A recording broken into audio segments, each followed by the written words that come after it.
আসসালামু আলাইকুম। সংবাদে আপনাদের সবাইকে স্বাগত জানাচ্ছি। আমি ফিরোজ তোহা। শুরুতেই আরবে কেবলস সংবাদ শিরোনাম। বাংলাদেশের সর্বশেষ গুরুত্বপূর্ণ আপডেট সংবাদে আপনাকে স্বাগত। শুরুতেই সংবাদ শিরোনাম, পরে বিস্তারিত।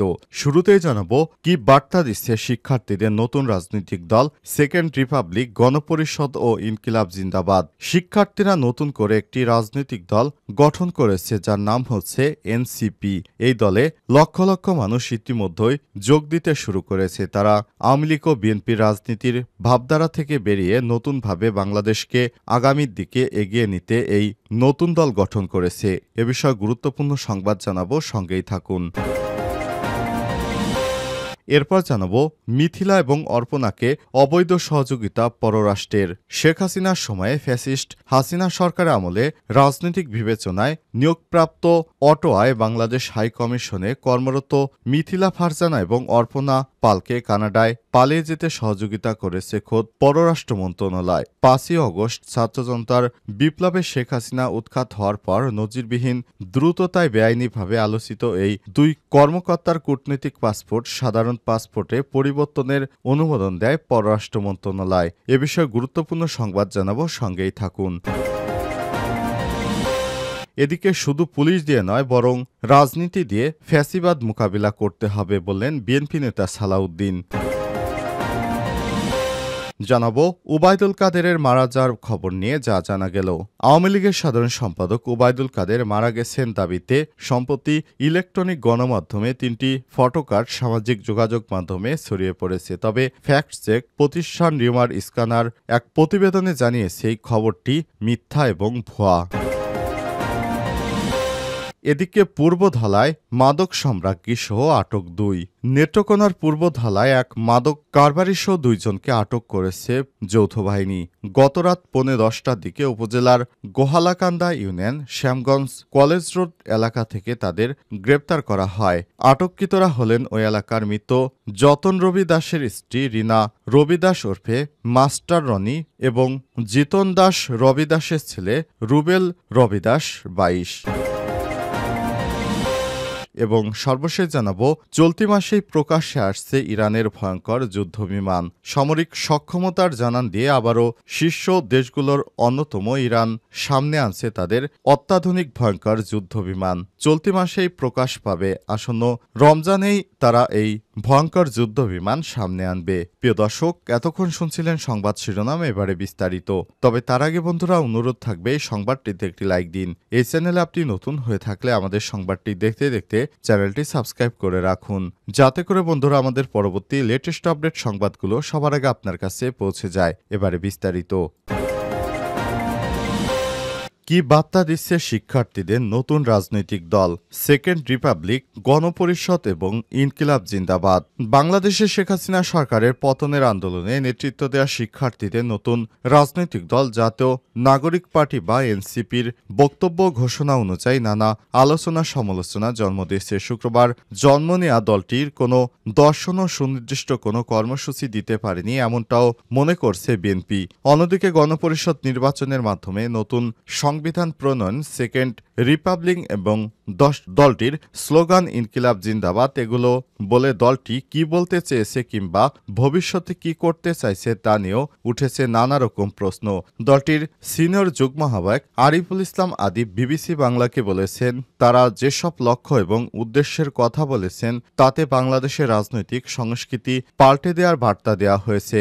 বিগত শেখ হাসিনা 17 বছর এবং তার আগে বিএনপি সহ অনেক দলই বাংলাদেশে শাসন করেছে, তারা বাংলাদেশে সেই স্বৈরাচারী মনোভাবই রেখে দিয়েছে। তবে এবার শিক্ষার্থীদের মাধ্যমে একটি পরিবর্তন পরিলক্ষিত হচ্ছে। শিক্ষার্থীদের হাত ধরে তরুণ প্রজন্মের মাধ্যমে বাংলাদেশে আর কোনো ফ্যাসিবাদের জায়গা হবে না। স্বৈরাচারী শাসন ব্যবস্থার বিলোপের পর আগামীর নতুন বাংলাদেশকে স্বাগত জানিয়ে আগামীর পথ চলা হবে শিক্ষার্থীদেরকে সঙ্গে নিয়ে। শিক্ষার্থীদের রাজনৈতিক দলের মাধ্যমে আমরা আগামী দিনে এগিয়ে যেতে পারবো, এমনটাই বার্তা দিয়েছেন শিক্ষার্থীদের নতুন রাজনৈতিক দল এনসিপি।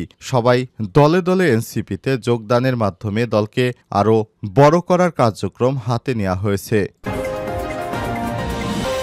মিথিলা এবং অপর্ণাকে অবৈধ সহযোগিতা পররাষ্ট্রের। ফ্যাসিস্ট হাসিনা সরকারের আমলে রাজনৈতিক বিবেচনায় নিয়োগপ্রাপ্ত অটোয়ায় বাংলাদেশ হাইকমিশনে কর্মরত মিথিলা ফারজানা এবং অর্পণা পালকে কানাডায় পালিয়ে থাকতে সহযোগিতা করেছে খোদ শেখ হাসিনার পররাষ্ট্র মন্ত্রণালয়। গত 5 বছর 5ই আগস্টের ছাত্র জনতার বিপ্লবে শেখ হাসিনার উৎখাত হওয়ার পর নজিরবিহীন দ্রুততায় বেআইনি আলোচিত এই দুই কর্মকর্তার কূটনৈতিক পাসপোর্ট সাধারণ পাসপোর্ট পরিবর্তনের অনুমোদন দেয় পররাষ্ট্র মন্ত্রণালয়। তৎকালীন পররাষ্ট্র সচিব মাসুদ বিন মোমেনের নির্দেশে এই দুই কর্মকর্তার ফাইল প্রস্তুত করা হয় এবং তাৎক্ষণিকভাবে তিনি সেই ফাইল অনুমোদন করেন। সংশ্লিষ্ট নথিতে দেখা যায় 2024 সালের 8ই আগস্ট পররাষ্ট্র মন্ত্রণালয়ের তৎকালীন মহাপরিচালক DM সালাউদ্দিন আহমেদ মিথিলা ফারজানা, অর্পণা পাল এবং তাদের পরিবারের সদস্যদের কূটনৈতিক পাসপোর্ট সাধারণ পাসপোর্টের পরিবর্তনের জন্য ফাইল প্রস্তুত করে তা অনুমোদনের জন্য তৎকালীন পররাষ্ট্র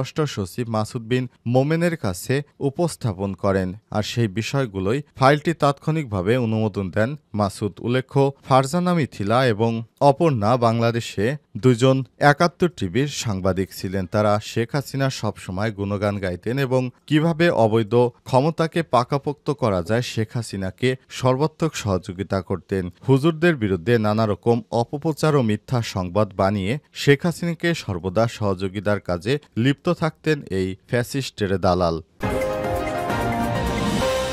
শুধু পুলিশ দিয়ে নয়, রাজনীতি দিয়েও ফ্যাসিবাদ মোকাবেলা করতে হবে বললেন বিএনপি নেতা সালাউদ্দিন। শুধু পুলিশ বাহিনী দিয়ে নয়, বরং রাজনীতিবিদদেরকেও সতর্ক করেছেন সালাউদ্দিন। তিনি বলেছেন, পুলিশ দিয়ে নয় বা রাষ্ট্রীয় যন্ত্র দিয়ে নয়, বরং রাজনীতিবিদদের দিয়েও ফ্যাসিবাদের মোকাবেলা করতে হবে।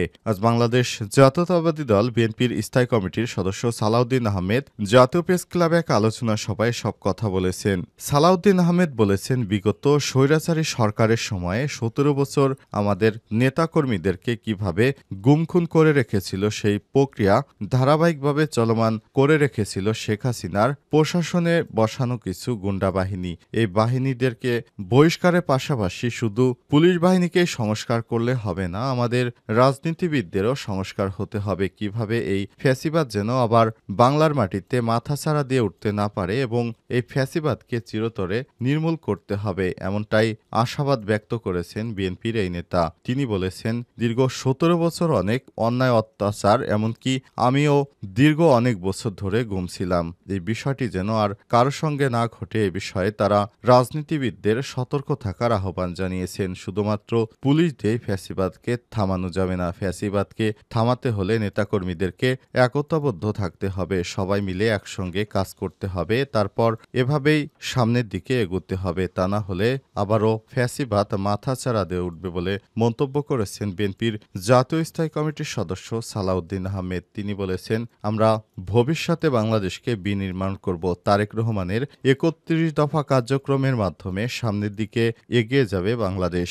31 দফা কার্যক্রম পরিচালিত করলে আর কোনো ফ্যাসিবাদ বাংলার জমিনে মাথাচাড়া দিয়ে উঠতে পারবে না। এজন্য বিএনপির নেতাকর্মীদেরকে হানাহানি, রাহাজানি, চাঁদাবাজি, ছিনতাই বন্ধ করে একত্র হয়ে আবারও নতুনভাবে দেশকে সামনের দিকে এগিয়ে নিতে কাজ করতে হবে।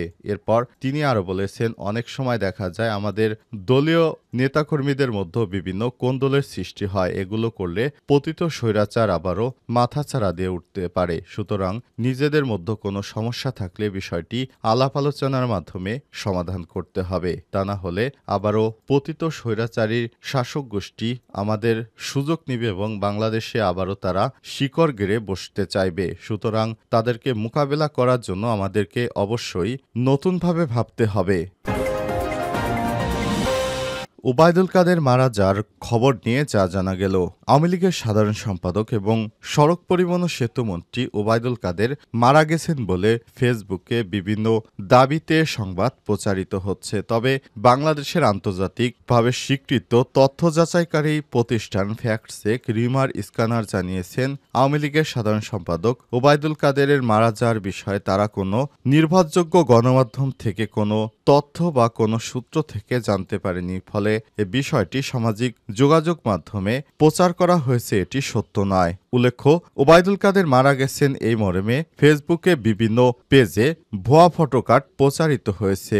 আর এই ভুয়া কার্ডগুলো থেকেই জানা যায় ওবায়দুল কাদের মারা গিয়েছে। তবে এই বিষয়টি সত্য নয় বলে অবশেষে নিশ্চিত করেছে ফ্যাক্ট চেক রিভার স্ক্যানার। তারা বলেছে এই দাবিটি মিথ্যা এবং বানোয়াট। এই নামে কোনো কিওয়ার্ড সার্চ করে পাওয়া যায়নি বা এই নামে কোনো এমন নির্ভরযোগ্য সূত্র থেকে কোনো তথ্য পাওয়া যায়নি। ফলে বিষয়টি সত্য নয় বলে তারা নিশ্চিত করেছে ওবায়দুল কাদের মারা যায়নি বা এ বিষয়ে কোনো আন্তর্জাতিক বা বাংলাদেশের কোনো গণমাধ্যমে এ বিষয়ে কোনো সংবাদ এখনো প্রকাশিত হয়নি। ফলে বিষয়টি যে মিথ্যা এবং ভিত্তিহীন সেটি আবারও প্রমাণিত হয়ে গেল।